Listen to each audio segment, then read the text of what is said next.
दोस्तों, हम आपके लिए सनातन धर्म से जुड़ी नई नई जानकारी लेकर आते हैं। अतः आपसे निवेदन है कि हमारे चैनल को सब्सक्राइब जरूर करें ताकि हम और आप अपने आने वाली पीढ़ी को हमारे धर्मों से अवगत करते रहे। दोस्तों, ये आपके लिए बिल्कुल फ्री है, लेकिन हमें बहुत खुशी मिलती है आपके लाइक और सब्सक्राइब से। चलिए वीडियो शुरू करते हैं। वाल्मीकि रामायण के अलावा भी राम सीता पर कई ग्रंथ लिखे गए हैं, जैसे अद्भुत रामायण, देवी भार्गव पुराण और जैन रामायण।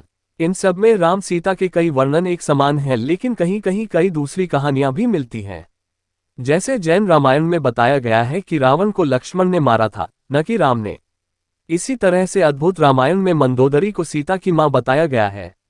रामायण के एक और संस्करण, जिसे आनंद रामायण कहते हैं, में राम को एक कठोर राजा बताया गया है, जिसके राज्य में प्रजा को हंसने की भी इजाजत नहीं थी। ऐसे ही कहीं कहीं ये भी जिक्र मिलता है कि सीता माता ने एक ही पुत्र को जन्म दिया था। इन ग्रंथों में बताया गया है कि राम सीता के अयोध्या लौटने के बाद सीता गर्भवती होती है। ये समाचार मिलते ही पूरा राजपरिवार प्रसन्न हो जाता है और उत्सव मनाने लगता है। लेकिन यही बात जब महल से होते हुए प्रजा तक पहुंचती है तो उनकी प्रतिक्रिया अलग थी। सबको ये बात पता था कि सीता लंका में रहकर लौटी है। ऐसे में लोग सीता के चरित्र पर बात करने लगे। साथ ही ये सवाल भी उठने लगा कि राम ने सीता को क्यों अपनी पत्नी के रूप में रखा हुआ है, जबकि पराये पुरुष के साथ रहने के कारण उनका त्याग होना चाहिए था। उस युग में पति से अलग रहने वाली स्त्रियों के साथ यही किया जाता था। सीता के हवाले से प्रजा और खासकर स्त्रियां सवाल करने लगीं। आखिरकार जब माता सीता को ये बात पता चली तो उन्होंने खुद ही अयोध्या छोड़ने का फैसला ले लिया। इसके बाद का हिस्सा वाल्मीकि रामायण जैसा ही है, जिससे अनुसार लक्ष्मण सीता को छोड़ने जंगल आए, जहां महर्षि वाल्मीकि सीता का इंतजार कर रहे थे। आश्रम पहुंची गर्भवती सीता का दुख देखते हुए वाल्मीकि ने उन्हें धीरज रखने और आम सन्यासियों की तरह जीवन बिताने की सलाह दी। सीता भी दूसरी स्त्रियों की तरह रहने लगी और आश्रम के कामकाज में हाथ बटाने लगी।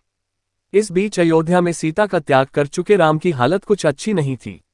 अपनी गर्भवती पत्नी को छोड़ने के कारण वे काफी दुखी थे और उसी तरह से रहते थे जैसे जंगलों में दूसरे सन्यासी रहते हैं। वे राजमहल का भोजन नहीं करते थे और जमीन पर कुछ नामक घास को बिछाकर सोया करते। हालांकि वे राज्य का कामकाज अच्छी तरह से संभाल रहे थे। इस बीच सीता का गर्भ पूरा हुआ और उन्होंने एक मनोहारी पुत्र को जन्म दिया। वैसे सीता के पुत्र जन्म को लेकर कई ग्रंथों में अलग अलग कहानियां हैं। जैसे लोक कथाओं में कहा जाता है कि सीता ने जुड़वा पुत्रों को जन्म दिया था, जबकि वाल्मीकि रामायण में 2 पुत्रों के जन्म का जिक्र नहीं है। एक कथा में कुश ने किस तरह से जन्म लिया, इसका जिक्र मिलता है। कथा के अनुसार आश्रम की दूसरी सन्यासी स्त्रियों की तरह काम कर रही सीता को लव के जन्म के कुछ वक्त बाद लकड़ी लाने जंगल जाना था।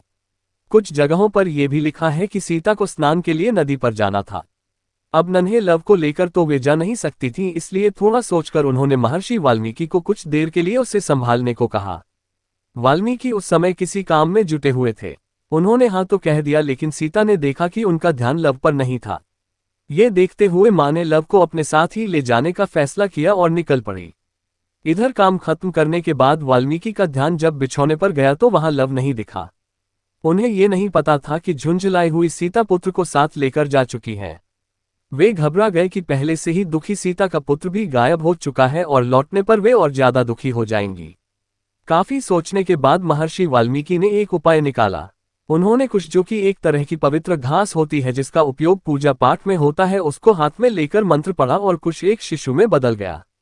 ये शिशु बिल्कुल लव की तरह ही दिखता था। वाल्मीकि ने इरादा किया कि सीता के लौटने पर वे इसी पुत्र को लव कहते हुए उन्हें सौंप देंगे। सीता लौटी तो ऋषि उनके पास लव को देखकर भौंचक्का रह गए। इधर सीता एक और पुत्र को पाकर काफी प्रसन्न थी। उन्होंने कुश से जन्मे बालक का नाम कुश ही रखा। हूबहू लव की तरह दिखने वाला ये बालक लव के जुड़वा भाई की तरह जाना गया।